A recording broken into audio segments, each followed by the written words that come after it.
अभी तक मैंने वीडियो में आपको नॉट फ्रीज के बारे में बताया, लेकिन उसके पहले एक स्टेप है कि वो कैसे नॉट फ्रीज करना है। तो मैं आपको स्टेप बाय स्टेप वो क्लियर करता हूँ। पहले तो क्या करना है आपको, महासीईटी सेल ये जो वेबसाइट है वहाँ पे आपको जाना पड़ेगा। जो फर्स्ट ईयर स्टूडेंट्स है उनको बी आपको सेलेक्ट करना पड़ेगा। जो आपके डायरेक्ट सेकेंड ईयर के स्टूडेंट्स हैं उनको डीएससी सेलेक्ट करना पड़ेगा। सेलेक्ट करने के बाद आपको ऑलरेडी रजिस्ट्रेशन पे जाना पड़ेगा। ऑलरेडी रजिस्ट्रेशन जाने के बाद आपको वहाँ पे आपका ID, user name and password आपको फिलअप करना पड़ेगा। ये आपको फिल करने के बाद आपके डैशबोर्ड पर आपको जो कॉलेज चॉइस अलॉटमेंट हुई है वो आपको शो करेगी। तो शो करने के बाद आपको वहाँ पे चेक करना है कि सच में मैंने जो ऑप्शंस भरे हैं उसमें वही मुझे अच्छा कॉलेज मिला है या मुझे नेक्स्ट राउंड के लिए जाना है, या जो कॉलेज मिला है उसमें मैं सेटिस्फाई हूँ और वही मुझे कंफर्म करना है। तो उसके लिए आपने देखा होगा, तो उसके लिए अभी क्या करना पड़ेगा आपको, फर्स्ट स्टेप क्या है कि आपको अपना सेल्फ वेरिफिकेशन करना पड़ेगा।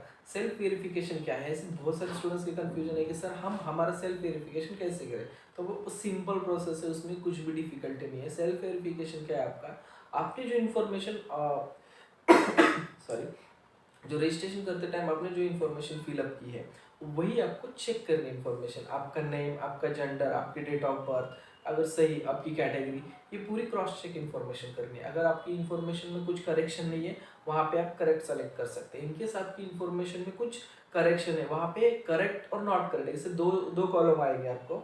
तो वहाँ पे अगर आपको नॉट करेक्ट है तो वहाँ पे नॉट करेक्ट कर दीजिए और ग्रीवेंस डाल दीजिए। ठीक है। इनकेस अगर आपके फॉर्म में कुछ करेक्शन नहीं है, फॉर्म आपका ओके है, तो आप करेक्ट करके पूरी इन्फॉर्मेशन ये करो। फर्स्ट आपका पर्सनल इन्फॉर्मेशन आ जाएगी उस फॉर्म में। नेक्स्ट आपकी इन्फॉर्मेशन आ जाएगी, कौन सी इन्फॉर्मेशन, आपने जो क्वालिफिकेशन डिटेल्स फिलअप की है आपकी क्वालिफिकेशन डिटेल्स के बारे में इन्फॉर्मेशन आ जाएगी। आपके 12th के मार्क्स, सीईटी के मार्क्स, जेईई के मार्क्स, उसके बारे में इन्फॉर्मेशन आ जाएगी। नेक्स्ट आपका स्टेप आएगा कि सॉरी नेक्स्ट आपने जो डॉक्यूमेंट्स अपलोड किए हैं वो डॉक्यूमेंट्स आपके सही है, उस जगह पे सही, मतलब सही यानी कि इनकेस आपके ऑप्शन मतलब डॉक्यूमेंट्स अपलोड करते टाइम बाय मिस्टेकली किसी और का डॉक्यूमेंट्स अपलोड हो चुका है या जिसकी कास्ट की जगह वैलिडिटी हो गई या नॉन क्रिमिनल हो गया, तो आप यहाँ पे करेक्शन कर सकते हैं ग्रीवेंस डाल के। ठीक है। तो डॉक्यूमेंट्स अपलोड हो जाने के बाद आप सेव एंड प्रोसेस करके आगे प्रोसेस कर सकते हैं। अदरवाइज आपका अगर कुछ करेक्शन है आप रिसेट करके ग्रीवेंस डाल सकते हैं। नेक्स्ट स्टेप्स क्या होने वाले हैं आपकी, बाद में आपको सीट एक्सपेक्टेशन स्टेटस ये करना है, फिलअप करना है। जैसे कि मैंने आपको पहले ही कहा था कि आपको नॉट फ्रीज, फ्रीज और ऑटो फ्रीज, ये तीन ऑप्शंस है। वहाँ पे अगर आपको फर्स्ट चॉइस छोड़ के अगर दूसरी चॉइस मिली है तो वहाँ पे आप नॉट फ्रीज कर सकते हैं। अगर आपको जो चॉइस मिली है उसमें आप सेटिस्फाई है वहाँ पे आप फ्रीज कर सकते हैं। ओके। तो जो भी आपको स्टेटस देना है वो आपको यहाँ पे कंफर्मेशन देना पड़ेगा, और कंफर्मेशन देने के बाद आपको यहाँ पे अपना यूजर रजिस्टर्ड पासवर्ड आपको डाल के कंफर्मेशन देना पड़ेगा। ठीक है। जब तक आप पासवर्ड नहीं डालेंगे तब तक आपका कंफर्मेशन नहीं होगा। पासवर्ड डालने के बाद आपकी मोबाइल नंबर पे आपको ओटीपी जनरेट हो जाएगा। ओटीपी जनरेट होने के बाद आप वहाँ पे कंफर्मेशन दे सकते हैं। ठीक है। अभी नेक्स्ट वहाँ पे क्या, कंफर्मेशन देने के बाद नेक्स्ट प्रोसेस में आ जाएगा कि आपको ऑनलाइन पेमेंट, ऑनलाइन जो पेमेंट मोड है वहाँ पे आप यूपीआई के थ्रू कर सकते हैं, फोन पे के थ्रू कर सकते हैं, डेबिट कार्ड, क्रेडिट कार्ड या ऑनलाइन बैंकिंग, किसी भी मोड से आप ये जो पेमेंट है वो कर सकते हैं। और अब ये जो पेमेंट करने वाले, ये पेमेंट कौन कर सकते हैं ये भी मैं बताता हूँ। जिस स्टूडेंट्स को कैप राउंड 1 में सीट अलॉटमेंट हो चुकी है बस वही स्टूडेंट्स ये पेमेंट कर सकते हैं और ये प्रोसेस कर सकते हैं। जिस स्टूडेंट्स को कैप राउंड 1 में नॉट अलॉटेड स्टेटस है उस स्टूडेंट्स को ये प्रोसेस में कुछ भी करने की जरूरत नहीं है। ये स्टूडेंट्स सेव रह सकते हैं, इनको कुछ करने की जरूरत नहीं। ठीक है। तो जो स्टूडेंट्स है वो करिए, अगर जिस स्टूडेंट्स को जरूरत नहीं है उनको कुछ करने की जरूरत नहीं है। ठीक है। मोबाइल नंबर पे ओटीपी रिसीव हो जाएगा। ओटीपी आप वहाँ पे फिलअप कर दीजिए। ओटीपी फिलअप करके आप वहाँ पे सबमिट ऑप्शन अगर क्लिक किया आपने, तो अगर सबमिट करने के पहले अगर आपने देखा होगा तो सेल्फ वेरिफिकेशन नॉट कन्फर्म्ड ऐसा स्टेटस आएगा। जब आप ओटीपी डाल के कन्फर्म करेंगे और बाद में जब आप ऑनलाइन पेमेंट करेंगे तभी आपका वेरिफिकेशन कंप्लीट हो जाएगा। बिफोर पेमेंट आपका वेरिफिकेशन कंप्लीट नहीं हो जाएगा।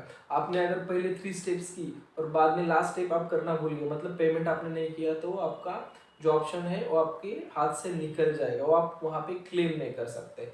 तो जिस स्टूडेंट्स को अगर वो ऑप्शन सेव करना है तो उसके लिए आपको क्या करना पड़ेगा, ऑनलाइन पेमेंट 1000 रुपीज़ पे करके ऑप्शन आपको सिक्योर करना पड़ेगा। और ये सब प्रोसेस हो जाने के बाद इसका कंफर्मेशन के लिए आपने अगर आपको पेमेंट करने के बाद एक कंफर्म वेरीफाइड एंड कंफर्मेशन की प्रिंट मिलेगी। वो कंफर्मेशन प्रिंट आपको सेव रखनी है। इन केस आपको कोई बाद में अगर कुछ प्रॉब्लम आती है तो कंफर्मेशन प्रिंट आपकी काम आएगी। ओके, ठीक है।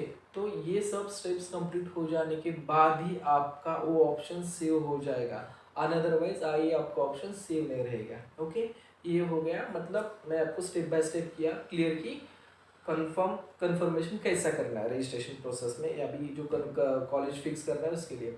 ठीक है, अभी कौन से स्टूडेंट्स को कॉलेज जाना पड़ेगा और कौन से स्टूडेंट्स को कॉलेज जाने की ज़रूरत नहीं है।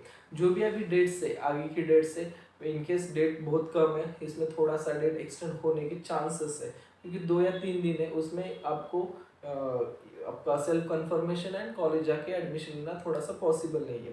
ठीक है, मैं प्रोबेबल बोल रहा हूँ, ये फिक्स नहीं है। अगर इसमें कुछ डेट बढ़ती है तो कर सकते हैं। तो किस स्टूडेंट्स ने जाके एडमिशन करना है, जिस स्टूडेंट्स ने जिस स्टूडेंट्स का एटो फ्रीज हो चुका है उस स्टूडेंट्स को कॉलेज में जाके एडमिशन करना है विद इन डेट। ओके, अगर आपकी डेट निकल गई और वहाँ पे आप रिपोर्टिंग के लिए गए तो आपका एडमिशन कंफर्मेशन नहीं हो सकता। ठीक है, तो आपको विद इन डेट अपने कॉलेज में एडमिशन जाके करवाना ही पड़ेगा। किस स्टूडेंट्स को, जिस स्टूडेंट्स का एटो फ्रीज हो चुका है, जिस स्टूडेंट्स ने सेल्फ फ्रीज किया है, उस स्टूडेंट्स को कॉलेज जाके एडमिशन लेना पड़ेगा। ओके, ये थी स्टेप बाय स्टेप पूरी इंफॉर्मेशन जो आपको अलॉटमेंट होने के बाद करनी है। ओके, तो नेक्स्ट वीडियो में हम क्या करने वाले हैं, नॉट फ्रीज मतलब क्या होगा, फ्रीज क्या है और एटो फ्रीज क्या है, इसके बारे में हम पूरा डिस्कस करने वाले हैं।